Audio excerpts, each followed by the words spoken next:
아름다운 사람은 머문 자리도 아름답습니다. 라는 말 어디서 들어보셨나요? 바로 화장실에서 자주 보게 되는 이야기인데요. 짧지만 많은 의미가 담겨 있는 말인 것 같습니다. 같은 환경에서 같은 행동을 해도 어떤 사람이 머무는지에 따라 그가 남기고 간 발자취는 다르게 느껴지기 마련인데요. 이런 경험을 가장 가깝게 경험할 수 있는 곳이 바로 호텔인 것 같습니다. 특히나 다른 숙박시설보다 여러 국적의 사람들을 만나게 되는 업종의 특성상 여러 나라 사람들의 성향도 어느 정도 파악할 수 있을 것 같은데요.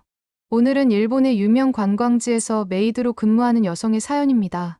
함께 들어보시죠. 안녕하세요. 저는 일본 교토 외곽 지역에서 살고 있는 21살 나옴이라고 합니다. 저희 집은 저희 부모님과 언니, 그리고 저, 이렇게 4가족 식구입니다. 부모님은 교토 외곽에서 초밥집을 운영하셨어요. 규모가 크지는 않지만 동네 근방에서 꽤나 맛집으로 유명해서 저녁이면 동네 사람들뿐만 아니라 근처를 여행하는 여행객들까지 찾아와 항상 붐비는 식당이었죠. 그래서 언니와 저는 학생일 때도 학교를 마치고 나면 틈틈이 바쁜 저녁 시간에 가게로 나가 부모님 장사를 돕곤 했습니다. 물론 언니와 제가 할 수 있는 일은 간단하게 서빙을 하는 일뿐이었지만 저희 부모님은 나오지 않아도 된다고 하시며 항상 일을 마칠 때면 고맙다는 말을 잊지 않으셨습니다. 그리고 저와 언니 또한 어릴 때부터 초밥을 좋아해서 부모님이 일이 끝나기를 기다렸다가 아버지가 만들어주시는 초밥을 먹고 부모님과 같이 퇴근하곤 했죠.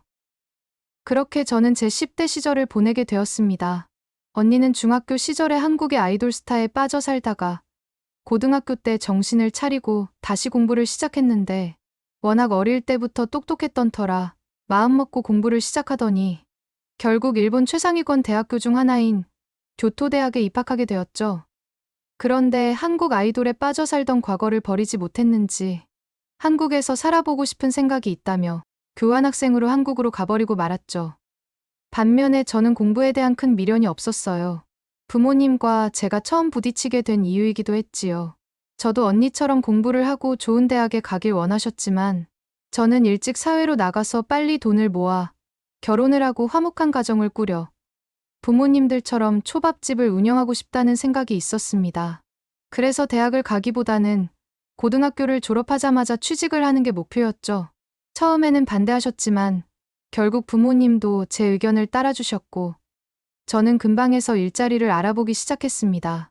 제가 처음 취직해서 최근에 일하게 된 곳은 교토 시내에 있는 한 호텔입니다.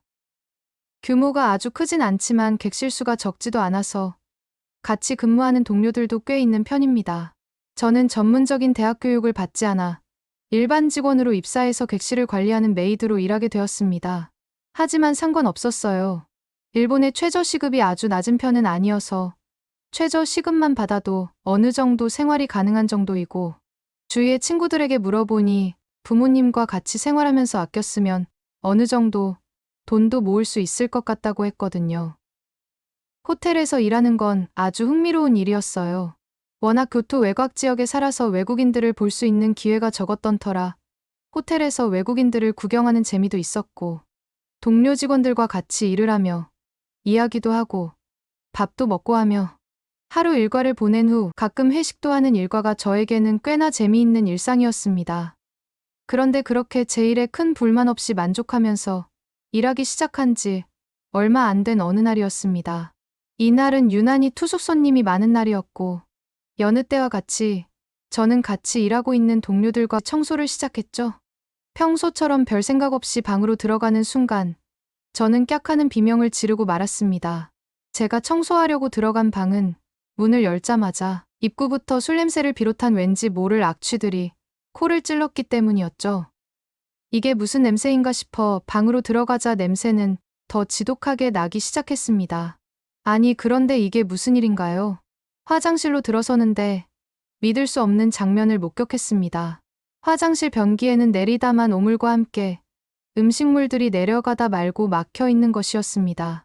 정말 너무 비위가 상해서 잠시도 그 방에 머물러 있고 싶지 않았죠. 제가 정신을 못 차리고 머뭇머뭇거리며 당황하고 있었고 옆방에서 청소를 하고 있던 동료가 제 비명 소리를 듣고 무슨 일인가 싶어 찾아와 주었고 저를 데리고 밖으로 일단 나가자고 했습니다.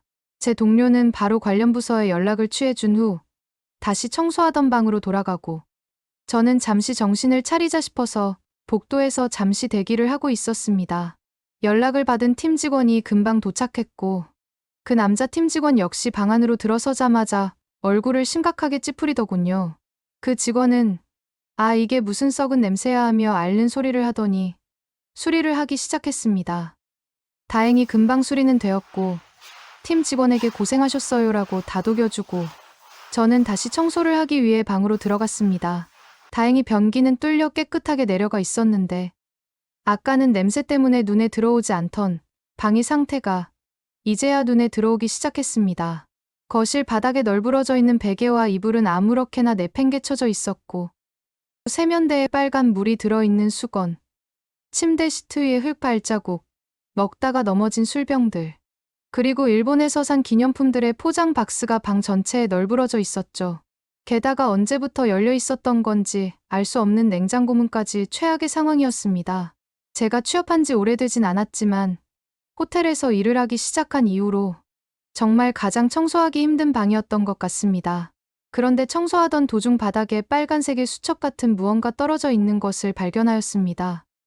이건 또 뭔가 하며 주워들고 보니 바로 여권이었죠. 여권에는 피플즈 리퍼블릭 오브 차이나라고 쓰여 있었습니다. 중국인 여권이었던 거죠. 아마 너무 어지럽혀진 방에서 짐을 정리하다 보니 여권이 놓여 있는 걸 알아채지 못하고 일행 중 한 명이 그냥 놓고 가버린 모양이었습니다. 저는 힘든 청소를 마치고 방에서 습득한 여권을 호텔 프론트에 맡겨두고 오전 일과를 마쳤습니다. 하루의 시작을 이렇게 하게 되다니 기분이 너무 좋지 않았죠. 점심 식사를 하며 동료들과 이야기를 하다 보니 중국인들이 왔다 간 객실은 상태가 좋지 않기로 이미 소문이 나 있더군요.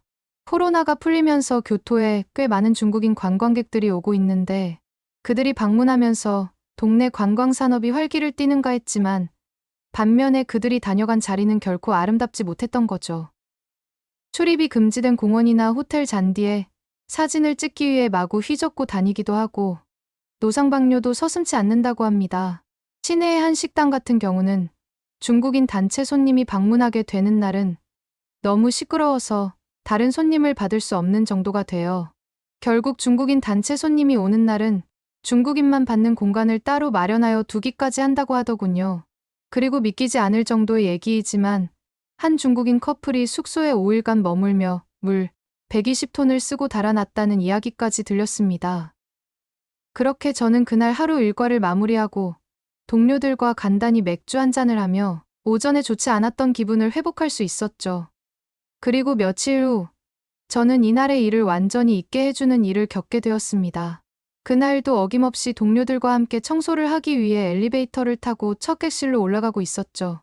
그날은 호텔 객실 손님이 적은 날이었고 5층에는 청소해야 할 방이 오직 하나만 있을 뿐이었습니다.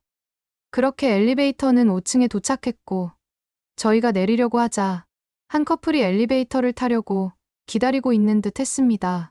아마도 5층에 묵었던 유일한 손님들이었나 봅니다.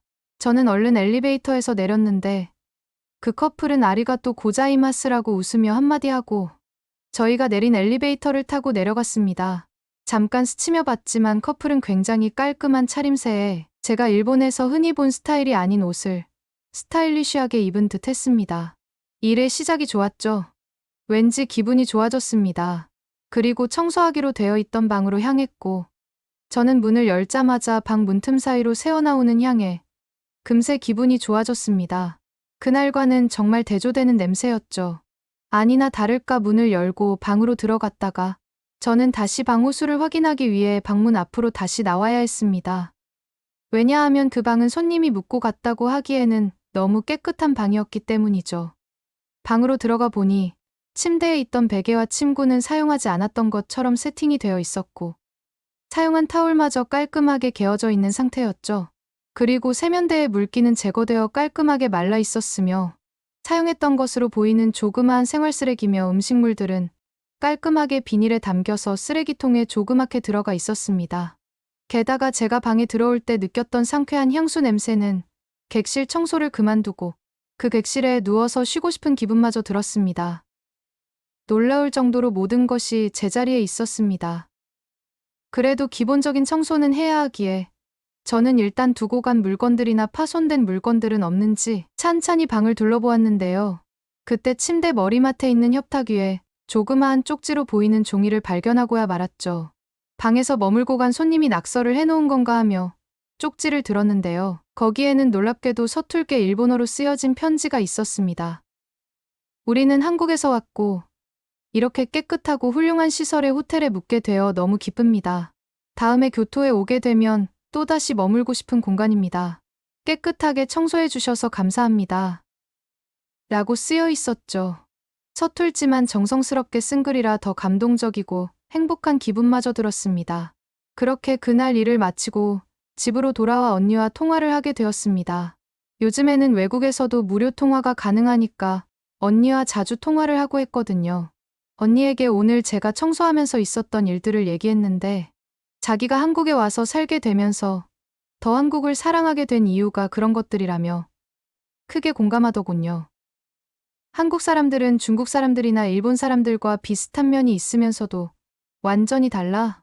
그들은 따뜻한 감성이 풍부하고 정이라는 게 존재해서 작은 일에도 진심으로 고마워하고 자기가 받은 은혜를 잊지 않고 살아가지. 저는 언니의 말을 듣고 한국이라는 나라에 대해 궁금해지기 시작했습니다. 언니의 영향으로 BTS나 다른 아이돌 그룹들에 관심이 많기도 했지만 정작 진정한 한국 사람들의 면모를 알아본 적은 없었으니까요. 아직 초밥집을 하고 싶은 꿈을 버린 건 아니지만 아직 저는 어리고 많은 시간이 있으니까 제가 번 돈으로 언젠가는 한국에 여행을 가서 살아보고 싶다는 꿈을 가지게 되었죠. 꼭 한국에서 여러분과 뵐 수 있는 날이 오기를 기대해 봅니다. 사연은 여기까지입니다. 모두 같은 아시아인들이지만 비슷한 듯 하면서도 많은 부분에서 차이가 난다는 나오미 언니의 말에 공감이 되는 것 같군요. 좋지 않은 사건, 사고들이 많이 들리는 요즘 한국이지만 우리 민족이 가진 본성이 있으니 결국에는 안정을 찾고 돌아오지 않을까 하고 기대해봅니다. 여러분의 구독과 좋아요, 알림 설정은 영상 제작에 큰 힘이 됩니다. 감사합니다.